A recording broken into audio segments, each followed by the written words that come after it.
এসিতে গ্যাস আছে কিন্তু ঠান্ডা করে না, ঠিক আছে? গ্যাস আছে কিন্তু ঠান্ডা করে না।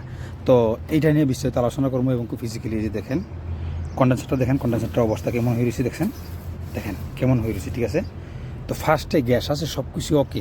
দেখেন এই যে পিস্টন কম্প্রেসারটা হলো এই যে মেড ইন থাইল্যান্ড কম্প্রেসারটা, ঠিক আছে? খুব ভালো মানের কম্প্রেসার, ঠিক আছে? এটা 2 টন একটা এসি পিস্টন কম্প্রেসার, ঠিক আছে? রোটার কম্প্রেসার না কিন্তু সব কিছু ঠিক থাকার কারণও এসিটা প্রায় নতুন থাকার কারণেও আপনার ঠান্ডা দিতেছে না, ঠিক আছে? কারণ কেন ঠান্ডা দিতেছে না? তো দেখেন এই যে কন্ডেন্সারটা একদম ব্লক হয়ে গেছে, ঠিক আছে? আমি আইসা দেখলাম যে এটা সমস্যা কি আসলে। এটা হলো জাম। এই যে দেখেন বাইরে থেকে আমার হেরা কিন্তু সাফাই করছে অলরেডি। দেখেন কত সুন্দর নিট অ্যান্ড ক্লিন, বিলকুল দেখেন কত সুন্দর ক্লিন, একদম ভিতর দিয়ে দেখেন কী অবস্থা, একবারে পুরো ব্লক। এটা কিন্তু আমি খালি করছি না, এটা দেখেন কী অবস্থা, দেখেন কীভাবে ময়লা পড়তেছে। তো সেম রেডিওটারের সামনে এরকম, রেডিওটারটা আমি ব্রাশ দিয়ে অলরেডি পরিষ্কার করছি। এই যে দেখেন পরিষ্কার করছি, কিছু ব্যানাই আসলে এটাও আমি এটার সাথে আস্তে তালতে হবে সোজা করছি এগুলা। তো গ্যাস থাকা সত্ত্বেও এটা আপনার কলিং করে না। এটার কারণটা হচ্ছে কি, দেখেন কম্প্রেসারটা তখন স্টার্ট হয়, যে কোনো জিনিসের একটা বাইপাস হয়, ঠিক আছে? বাইপাস হয়। তো এটার কাজ হলো কি, কম্প্রেসার কাজ হলো কি, এই রেডিওটার যে পাইপগুলো, এই রেডিওটার পাইপগুলো ঠান্ডা করা, হ্যাঁ। আর সামনের যে ফ্যানটা ব্লুয়ারটা আছে, এটা ঠান্ডা হাওয়াটা রেডিওটার থেকে থ্রো করবো। আর পিছনের এই যে ফ্যানটার কাম কি, এই যে পিছনের এই যে ফ্যানটার কাম কি, পিছনের ফ্যানটার কাজ হলো কি, এই কন্ডেন্সারের ভিতরে যে গরমটা হাওয়া গরম হইব, এই গরম হাওয়াটা বাইর করা। তো এই যদি গরম হাওয়াটা যদি না বের করতে, এটা একটা রিডিং আছে টেম্পারেচার, এই রিডিংয়ের উপরে যদি হয়ে যায় তো কম্প্রেসারটা ঠিক হয়ে যাবে, কম্প্রেসার গরম হয়ে যাবো, ঠিক হয়ে যাবে। এটার কারণ আছে, দেখেন এই যে আপনার সেকশন লাইন, এই যে মোটা সেকশন লাইনটা এখানে ঢুকছে, এখানে গেছে ঢুকে, কিন্তু এখান থেকে আসছে কিন্তু ডিসচার্জ লাইনটা যে এখানে যে এই যে এই সেকশন লাইনটা বাইরে হয়ে আইছে চিকনি আইয়া, কিন্তু এখানে একটা এই যে টিউব আছে, এখানে দেখেন এই যে এখানে একটা ফিল্টারের মতো, ক্যাপিলারি ফিল্টারও কেউ দেয়, এসির মধ্যে ফিল্টারও পাওয়া যায়। তো এটা একটা ফিল্টারের মতো, দেখেন এটা চিকন হয়ে আইয়া কিন্তু গ্যাসটা কিন্তু এখানে চাপ দিছে, এখানে কিন্তু মোটা হয়ে গেছে, ঠিক না? সেকশন লাইনটা মোটা হয়ে গেছে, এখানে কিন্তু এই গ্যাসটা কিন্তু চাপ দিয়ে কন্ডেন্সারে গেছে। তো এই চাপ দেওয়ার কারণে কিন্তু এইটা গরম হইতেছে, আর এটা আপনার এই ঠান্ডা হইতেছে, চাপ দেওয়ার কারণে কিন্তু ঠান্ডা হইতেছে, ঠিক আছে?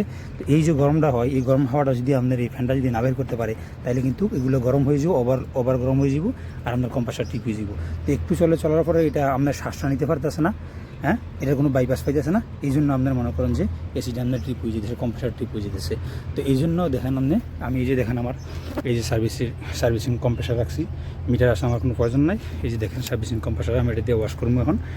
আর এই যে দেখেন একটা ক্লিনার, এই যে দেখেন অ্যালোব্রাইট, এটার নাম হলো অ্যালোব্রাইট এসি ক্লিনারে। একটা আছে এসি ক্লিনার, একটা আছে অ্যালোব্রাইটটা ইউজ করবেন। অ্যালোব্রাইটটা খুব ভালো, এসি ক্লিনটা একটু ভালো না, মাত্র 4-5 দিরহাম ডিফারেন্স বা 10 দিরহাম ডিফারেন্স এসি ক্লিনার অ্যালোব্রাইটের থেকে। তো এটা কিন্তু ডাইরেকশন আছে কত ভাগ, এই যে দেখেন আমি কিন্তু মিক্স করে নিছি অলরেডি, এই যে এখানে মিক্স করে নিছি। এটা লেখা আছে অ্যালোব্রাইট with 1 to 3 parts of water. তো এটা মনে করেন যে আপনি পরিমাণ মতো ইউজ করবেন। কাঁচা যদি বেশি হয় তাহলে আপনি মনে করেন আদা দিবেন, আর যদি কাঁচা না হয় তো 2 ভাগ পানি দিবেন, 1 ভাগ আপনার এই কেমিক্যালটা দিবেন, দিয়া করবেন।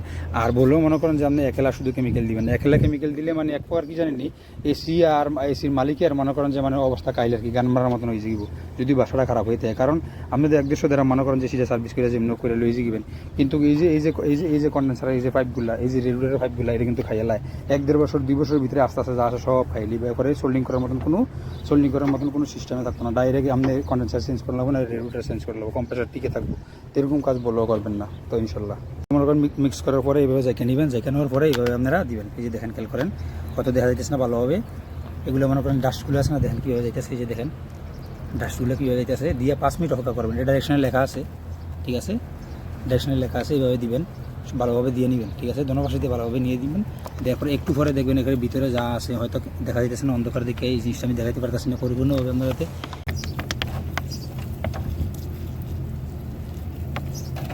দেখেন কীভাবে গাছটা উঠতেছে। এগুলো কিন্তু এই 5 মিনিট পরে দেখেন কী অবস্থা, দেখছেন 5 মিনিট পরে ভিতরে ময়লা যা সব ফুললে একবার উঠে যাবো অ্যাসিডের মতো। কেউ অ্যাসিড কিন্তু বলেও দিবেন না, অ্যাসিড দিলে কিন্তু যা সব কন্ডেন্সার সব শেষ হয়ে যাবো, ঠিক আছে? 5 মিনিট পরে দেখবেন সব কিছু বাইরে যাবো, এই যে দেখেন কীভাবে বাইরে আছে, সব কিছু ময়লা যা আছে গাছের সব কিছু বাইরে যাইব। 5 মিনিট অপেক্ষা করবেন। 5 মিনিট অপেক্ষা করার পরে তারপরে গিয়ে আপনি পানি দিয়ে ক্লিন করবেন, ওয়াশ করবেন। এইভাবে সার্ভিসিং কম্প্রেসার দিয়ে ক্লিন করে নেবেন। খালি শুধু ফ্যান মোটর একটা প্লাস্টিক দিবেন, আর হলে সুইচ বোর্ডটার উপরে একটু উঁচা করে দিবেন যাতে পানিটা নিচের দিকে ফিরে যায়। তারপরে ইচ্ছে মতো পানি মারবেন, ঠিক আছে?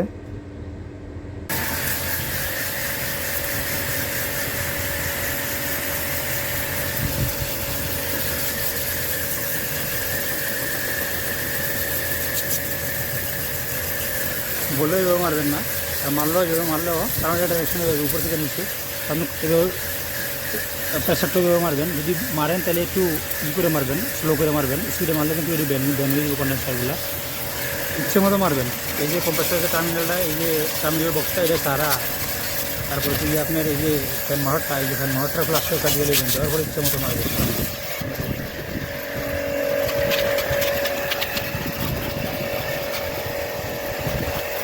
তারপরে এই যে বক্সটা, এই যে আপনার সুইচ বক্সটা, এই যে আপনার সুইচ বক্সটা, এই সুইচ বক্সটা আপনি দেখেন আমি একটা ইন্টারলক দিয়ে লইছি, তো আপনি ইন্টারলকটা দিয়ে নেবেন, যে কোনো জিনিসটা দিয়ে দেবেন। এটা পানিটা মারলে যে আপনার এই যে এখানে যে আপনি পানিটা মারলে যে পানিটা যে এদিকে বাড়িয়ে যায়, এদিকে এখানে এদিকে কিন্তু নিচে, এদিকে কিন্তু আমি এদিকে ডাউন, এদিকে কিন্তু আপ করে রাখছি, যাতে এখানে ক্লিন করে লেগেছি অলরেডি দেখেন। এই যে অনেক আগে এখানে ক্লিন করছিল, অনেক রেগুলেটরগুলো ব্যান করে লেগেছিল, তো আমি কিন্তু আবার এগুলো পূজা করছি, আলতোভাবে চেষ্টা দিয়ে পূজা করছি অনেকগুলো, তার বেশি প্রায় আমার শেষ এখন, কিন্তু দেখাই দিলাম কীভাবে করছি। যে এই যে আমার কিন্তু শেষ বলে হালকাভাবে একটু আছে আর